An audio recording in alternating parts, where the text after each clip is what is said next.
идораи созмони милали муттаҳид дар умури паноҳандагон дар ҳамкорӣ бо ҳукумат ва созмонҳои ҷамъиятӣ дар Тоҷикистон барои хатгирии афроди бешаҳрвандиву бидуни санадро шурӯъ кардааст. таҳқиқоти аввалия нишон медиҳад, ки танҳо дар ноҳияи шаҳри Тус ҳадди аққал 1350 нафари мавқеашон номуайян зиндагӣ мекунанд. нозирон мегӯянд 80% афроди бесанад занон мебошанд.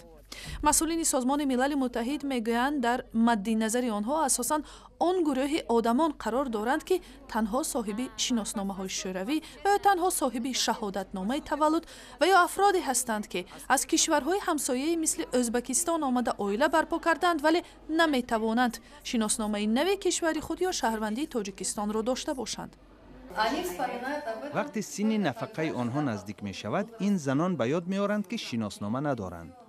онҳо шаҳодати ақди никоҳ доранду шаҳодатномаи таваллуд ва маълум ҳам нест, ки чӣ гуна бидуни шиноснома никоҳи онҳо сабт шудааст.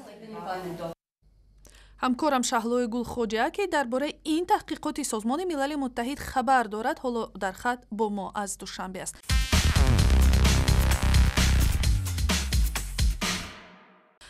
шаҳло, салом.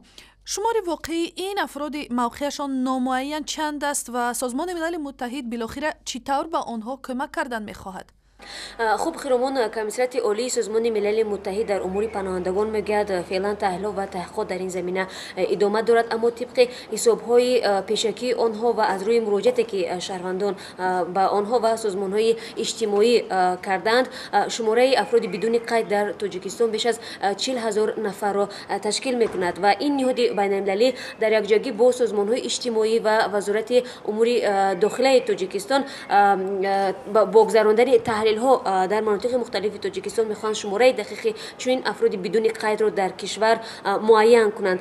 در نتیجه های این پژوهش به گروه کاری که عبارت از نمایندگان مقامات زیرربط تاجیکستان از پیشنهاد میشوند و آنها در نوبت خود برای گرفتن این سند اصلی به چنین افراد کمک خواهند کرد. خب برای مثال از جمله مسئولان سازمان جمعیتی چشمکی با سازمان ملل متحد در یک همجایگی کار میکنند، میگویند علاقه برای 11 نفر برای گرفتن شیناسنامه کمک کردند، هرچند گفته میشد برای سری وقت تبدیل نکردن شیناسنامه جریمه زیادی ستانده میشود. ولی ما میدانیم که آمار رسمی در این باره چیزی کاملا دیگر میگوید.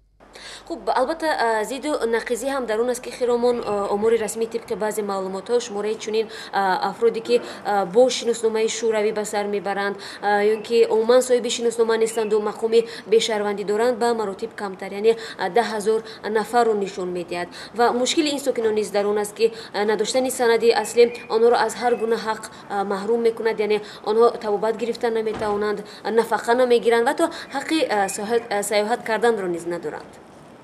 و کدام یک مثال مشخص آورده میتوانید شهلا؟ بله، مثال عادی در این زمینه زندگی یک خانم با نام فیروزه خالمرادوف است که 33 سال دارد و در ولایت سرخندروی ازبکستان زاده شده است. او سال 1999 در تاجیکستان زمانی که میان این دو کشور نظام روادید جاری نبود خانه‌دار می شود و حالا او در ناحیه شهر توز ولایت ختلان به سر میبرد و چون مهلت شناسنامه وی سال 2006 به پایان میرسد، اما دادن شناسنامه نو را به او در تاجیکستان رد میکنند چون او رسما شهروندی ازبکستان بوده است و حالا او رسما نه شهروندی تاجیکستان است و نه از ازبکستان و ببینید که حالا خودی او در این باره چی میگوید. جبرو آوردن ایجاد بردن نمی اون آدم اومد برد نمیشه گفته گردن آوردن. А то есть узбекский тоже не получится восстановить, потому что невозможно туда поехать? Да, это сейчас. Туда тоже нет. Почему не ходит по Узбекистан баргардон? Не, баргаштан не. Мехом ки паспорт тоҷики гирам равам бо биё. Ташаккур.